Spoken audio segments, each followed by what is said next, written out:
আমরা নারায়ণগঞ্জে আমি 14 জানুয়ারি যোগদান করেছি। যোগদান করার পরই সবচেয়ে বড় যে সমস্যাটা ছিল এবং এখনো রয়ে গেছে সেটা হচ্ছে যানজট। আপনারা সবাই মূলত এই যানজটকে কেন্দ্র করে আজকে এখানে উপস্থিত হয়েছেন।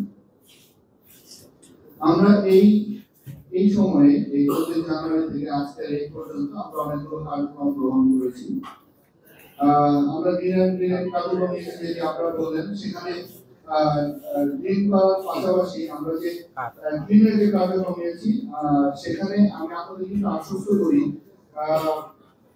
আমরা আমাদের উপজেলাগুলোতে ইতিমধ্যেই ঘোষণা করেছি যে প্রত্যেকটি উপজেলা থেকে আমরা ওয়েস্ট ম্যানেজমেন্ট কিভাবে প্রপারলি করা যায় এবং এটাকে কিভাবে নিয়ে যাওয়া যায় সেই জন্য ভেহিকল সিস্টেম সেগুলো আমরা এখন থেকে প্রত্যেকটা উপজেলাগুলোতে আমরা নেওয়ার একটা উদ্যোগ গ্রহণ করেছি এবং আগামীকালকে আমি জানি না উদ্বোধন করতে পারবো না, আগামীকালকে সদরের এরকম দুটি ভেহিকল তারা রেডি করেছে যেগুলো এই ওয়েস্ট কালেক্ট করবে এবং সেগুলোকে আমরা একটা জায়গাও ঠিক করেছি যেগুলো সেখানে নিয়ে তারা ফেলবে। আমরা এখন প্রত্যেকটা আমরা মনে করেছি যে এই জেলা অর্থনীতিতে বাংলাদেশের অর্থনীতিতে এই জেলার কন্ট্রিবিউশন অনেক ভালো এবং অত্যন্ত রিচ একটি জেলা। এই জেলার একটা ঐতিহ্য রয়েছে। এই জেলার জীবন মান আসলে সেই স্ট্যান্ডার্ডে হওয়া উচিত এবং এখানকার মানুষজন রাস্তাঘাটে ময়লা করে থাকবে, এটা দেখতেও অশোভন লাগে। সেখান থেকে অনেক ধরনের ডিজিজ হয়, বিশেষ করে মাঝখানে ডেঙ্গুর প্রকোপ থেকে শুরু করে বিভিন্ন ধরনের আমরা রোগে আক্রান্ত হয়েছি। সেই লক্ষ্যে আসলে আমরা পুরো জেলাব্যাপী এই কর্মসূচিটা আমরা গ্রহণ করেছি। এখন যে বিষয়টা যেটি সবচেয়ে বড় চ্যালেঞ্জ হচ্ছে এটি আমি আমার উপজেলার মধ্যে করতে পারি, কিন্তু এই আপনাদের যে প্রবলেমটা শহরের সিটি কর্পোরেশনের সাথে অঙ্গাঙ্গিকভাবে জড়িত এবং এই শহরটি খুবই ছোট একটি শহর এবং কিন্তু এই শহরের পপুলেশনের সংখ্যা অনেক হাই এবং গ্রহণ করেছি। আমি আপনাদের এই চেম্বারের প্রতিনিধি যারা আছেন আপনাদের কাছে কৃতজ্ঞতা প্রকাশ করি এই জন্য যে আপনারা আমাদেরকে রমজান মাসে যেভাবে সহায়তা করবো। এখানে প্রায় যদি 30,000 বা 40,000 অটো থাকে, সেই অটোগুলোকে নিয়ন্ত্রণ করার মতো আমাদের কিন্তু যথেষ্ট জনবল প্রয়োজন। আমি নিজে personally professor city corporation professor স্যারের সাথে কথা বলেছি। স্যার বলেছিলেন যে 35 জন জনবল তাদের এই অটো ম্যানেজমেন্টের জন্য আছে, এটাকে 50 করে দিবেন। কিন্তু আমি আজকে শুনলাম যে আজকে পর্যন্ত এটি দেওয়া হয়নি। এটি দিলে হয়তো আমরা যে 8টি পয়েন্টে ঘুরিয়ে দিতে চেয়েছিলাম আরো 2টো পয়েন্টে বাড়াতে পারবো। বা আমরা আসলে পুরোপুরি এই জনবল যদি আমরা পুরোপুরি না পাই, আমরা পুরোপুরি কিন্তু এটাকে কার্যকরী করতে পারছি না। এই ক্ষেত্রে আমার মনে হয় যে যদি চেম্বার অফ কমার্স আমাদেরকে পূর্বে যেরকম সহায়তা করেছে সেই ধরনের কোনো সহায়তা আমরা একটা সেটার একটা পরিকল্পনা করে সেই কার্যক্রমটা গ্রহণ করি যে এই পরিমাণে জনবল আমার আরো প্রয়োজন। সিটি কর্পোরেশনের সাথে বসে সেটি মনে হয় একটা ভালো একটা ওয়ে আউট হতে পারে এই চ্যালেঞ্জ মোকাবেলা।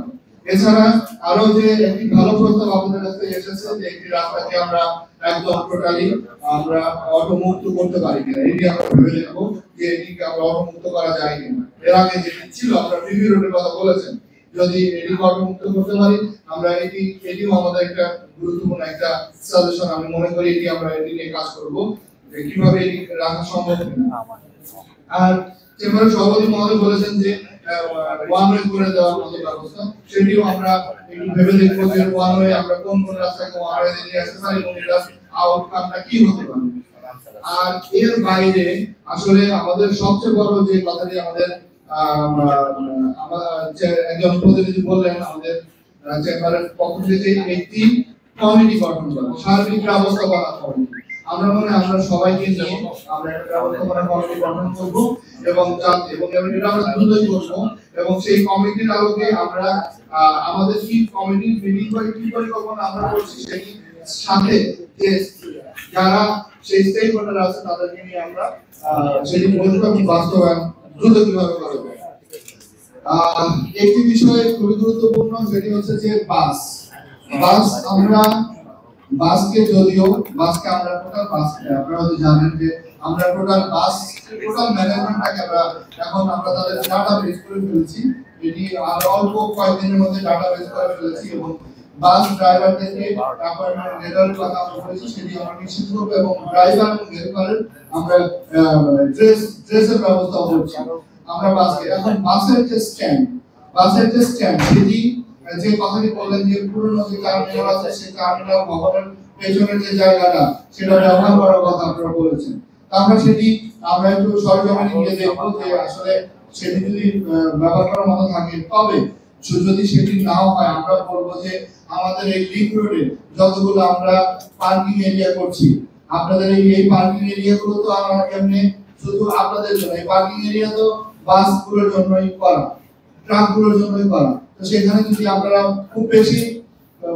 খুব বেশি একটা দূর না, আপনাদের মনে হতে পারে যে অনেক দূর, এত তো দূর না, আমার মনে হয় সেখানে আমরা একটা উদ্যোগ গ্রহণ করতে পারি। আমরা সেই কমিটির মাধ্যমে আমরা সিদ্ধান্ত আমরা নিব। একটি বিষয় হচ্ছে যে তাছাড়া মোড়গুলোতে আপনারা সবাই যে বিষয়টা বলেছেন, মোড়গুলোতে বিশেষ করে যে রাস্তার উপরে যে ভ্যানগুলো থাকে,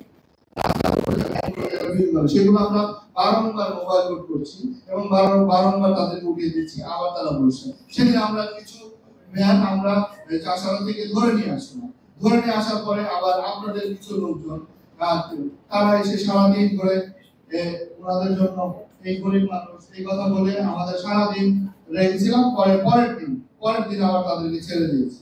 তা আমরা একটু কঠোর হতে চাই। আমাদের যদি না হলে আপনারা যে কথাটা বললেন, আমাদের সোহেল ভাই যে কথাটা বললো যে যে কেউ আজকে শুধু তিনি কেন, যে কেউ আমরা এই ধরনের পরিস্থিতির সম্মুখীন হতে পারি এবং তখন আফসোস করা ছাড়া আর আমাদের কিছু থাকবে না যদি আমরা এতটুকু কঠোর না হতে পারি এই বিষয়গুলোতে। এবং আমরা আমাদের সবার আমরা যারা এখানে আছি আসলে এই কিশোর ক্যাম্প থেকে শুরু করে এই মাদক এর বিরুদ্ধে যদি আমরা সামাজিক আন্দোলন করে তুলতে না পারি, শুধুমাত্র এই ধরনের যে আপনারা সবাই বলেন যে ছেলেমেয়েগুলো 12টার পরে, কাদের ছেলেমেয়েগুলো 12টার পরে থাকে, সবাই এসে এই কথা বলে কাদের ছেলেমেয়েগুলো থাকে। আমরা এদিকে কেন সচেতন, আমরা সেই ক্ষেত্রে আমাদের গার্জিয়ানরা কেন আমরা গুরুত্বপূর্ণ ভূমিকা পালন করতে পারছি না, আবার এটাও একটা প্রশ্ন।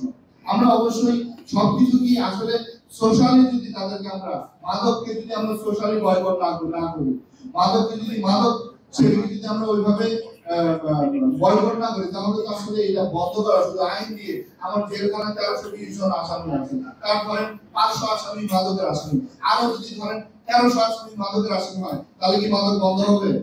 বন্ধ হবে না যদি না আমরা সোশ্যালি এই বিষয়গুলোকে আমরা বয়কট না করি। তা আমরা আপনাদেরকে সাধুবাদ জানাই যে আমরা প্রপার প্ল্যানিং আমাদের হয় না।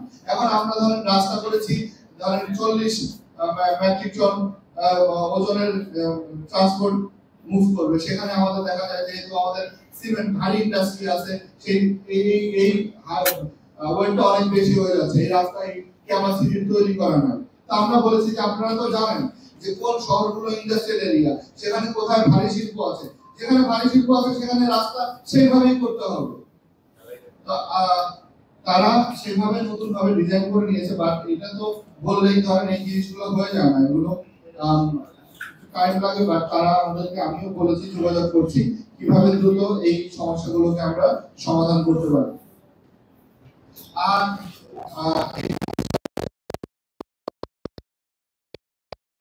আমরা যদি আমাদের নাগরিক হিসেবে আমাদের যে ওখানে ময়লা ফেলে রেখে দেয়, ঠিক আছে, আমরা বন্ধ করে দিয়েছি, বা অনেকদিন একদিন ধরেও নিয়ে আসছি, এরপর ময়লা ফেলে রেখে দেয়।